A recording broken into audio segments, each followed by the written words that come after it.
आज इस अवसर पर मेरी आप सभी से अपील है कि आप अपने अपने भवनों में भी रेन वाटर हार्वेस्टिंग के प्रबंध करें, जिससे कि समस्त प्रदेश में भूजल समस्या का दीर्घकालीन समाधान हो सके। मुझे आप सबके संज्ञान में एक बात और लानी है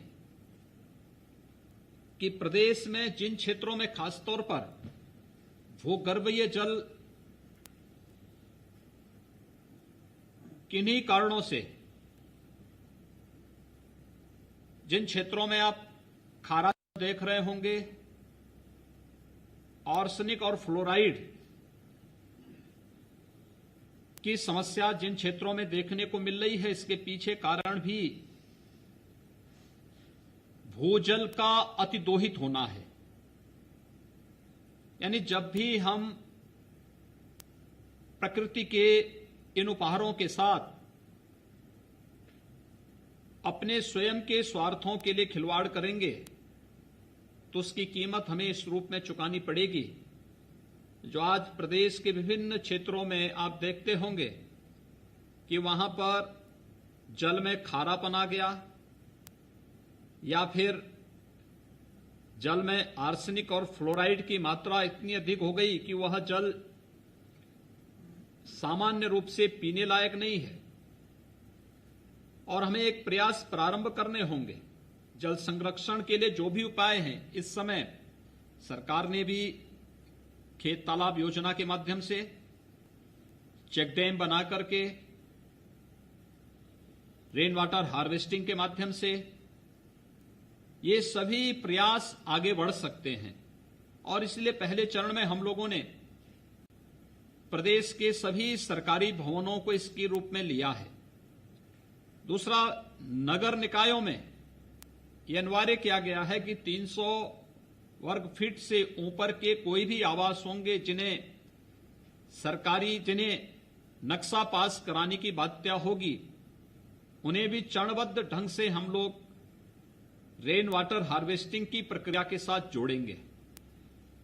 मेरा आप सबसे अनुरोध है कि जो सुझाव यहां पर अभी हमें उपलब्ध कराए गए हैं, मैं वास्तव में आभारी हूं आप सभी जल सत्याग्रहियों का, जो विभिन्न स्वयंसेवी संगठनों के माध्यम से इस पवित्र कार्य के साथ जुड़े हुए हैं। क्योंकि बहुत सारी चीजें लाई जा सकती हैं, लेकिन कुछ चीजें ऐसी होती हैं कि जिसे पैदा करने या जिसे उपलब्ध कराने में कठिनाई हो सकती है। और जल भी उसी में है। जल है तो कल है। यानी हमें अगर अपना भविष्य सुरक्षित रखना है तो हमें प्रकृति के इस अनमोल उपहार जल को सुरक्षित रखना होगा। और इसके लिए भूजल को सुरक्षित और प्रदूषण से मुक्त रखने के इस बृहद अभियान में ये सबसे अच्छा उपयुक्त समय है जब प्रदेश के विभिन्न क्षेत्रों में एक बड़ा क्षेत्र है जिसमें पर्याप्त मात्रा में वर्तमान में वर्षा हो रही है। अगर हम इसका संरक्षण की कार्य योजना अभी से तैयार करके रखें और अभी से इस कार्यक्रम के साथ जुड़ जाएं, और जैसे कि आप में से बहुत सारे जो स्वयंसेवी संगठनों से जुड़े हुए जल सत्याग्रही हैं, उन्होंने अभिनव प्रयोग किए हैं। इस अभिनव प्रयोग को अगर हम कार्य करना प्रारंभ कर दें, लागू करना प्रारंभ करेंगे और आम जन को इसके साथ जोड़ने का कार्य करेंगे, तो काफी हद तक हम लोग भूजल की समस्या का समाधान करने में सफल होंगे। दूसरा, मैं इस बात को विश्वास के साथ मानता हूं कि अगर भूजल के संरक्षण की इस कार्रवाई को रेन वाटर हार्वेस्टिंग के साथ जोड़ करके हम कार्य करना प्रारंभ कर देंगे, कोई कारण नहीं कि जहां पर खारा जल है वह कुछ ही वर्षों के बाद मीठे जल की उपलब्धता से युक्त हो जाएगा। खासतौर पर आप ब्रिज क्षेत्र को देखेंगे, जिस क्षेत्र में वर्तमान में भूगर्भीय जल ज्यादातर खारा हो चुका है, क्योंकि वहां अतिदोहित जल का अतिदोहित दोहन हुआ है। लेकिन अगर वहां पे जिस प्रकार से जल संरक्षण की कार्ययोजना प्रारंभ हुई है, अगर इसे युद्ध स्तर पर आगे बढ़ाया जाए, कोई कारण नहीं कि हम लोग इन सभी क्षेत्रों को भी फिर से मीठे जल की पर्याप्त उपलब्धता कराने में सफल हो सकते हैं। आज के इस अवसर पर एक बार फिर से मैं सभी प्रदेशवासियों का आह्वान करूंगा कि ये सबसे उपयुक्त समय है जब हम रेन वाटर हार्वेस्टिंग के माध्यम से या फसल चक्र के उस कार्यक्रम को अपना करके जहां पे फसलों में कम जल की आवश्यकता पड़ती हो, या चेक डैम बनाकर, तालाब खुदाकर, पुराने कुओं को फिर पुनर्जीवित करके, पुराने तालाबों को पुनर्जीवित करके हम जल संरक्षण के इस पवित्र कार्यक्रम के साथ जुड़ सकते हैं।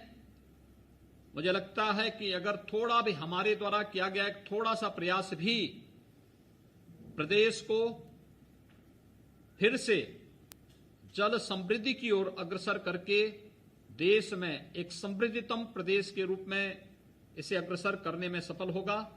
मैं एक बार फिर से जल शक्ति विभाग को और आप सभी जल सत्याग्रहियों को भूजल सप्ताह समापन कार्यक्रम के अवसर पर एक सप्ताह तक किए गए सफलतम कार्यक्रमों के लिए हृदय से बधाई देता हूं।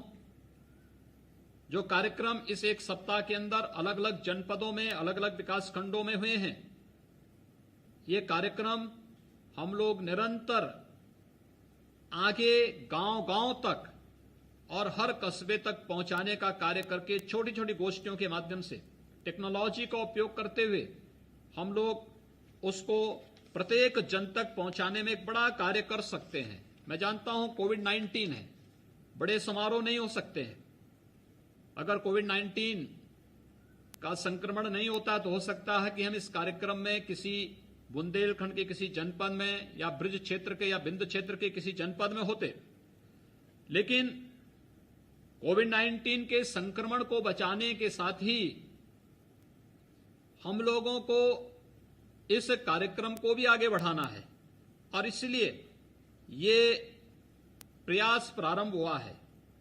तकनीक का उपयोग करते हुए डिजिटल प्लेटफॉर्म के माध्यम से एक एक गांव में जाकर के छोटी छोटी गोष्ठियों के माध्यम से संवाद बना करके हम लोग इस रचनात्मक कार्यक्रम को आगामी समय के लिए बेहतर बना सकते हैं। और मुझे विश्वास है कि आप जब सभी जो जल सत्याग्रही हैं, भूजल के संरक्षण के इस पवित्र अभियान के को सफल बनाने और आदरणीय प्रधानमंत्री जी के ने जो चिंता व्यक्त की है, उन सब चिंताओं को अपने कार्यक्रमों के माध्यम से, बेहतर और रचनात्मक अभियान के माध्यम से हम लोग उत्तर प्रदेश को एक जल समृद्ध प्रदेश के रूप में आगे बढ़ाने में सफल होंगे।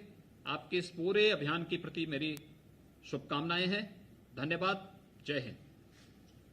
महोदय, पूरे सप्ताह के इस कार्यक्रम में आपका जो ऑक्सीजन हमें प्राप्त हुआ, आशीर्वाद प्राप्त हुआ, उसकी वजह से कार्यक्रम सफल हुआ।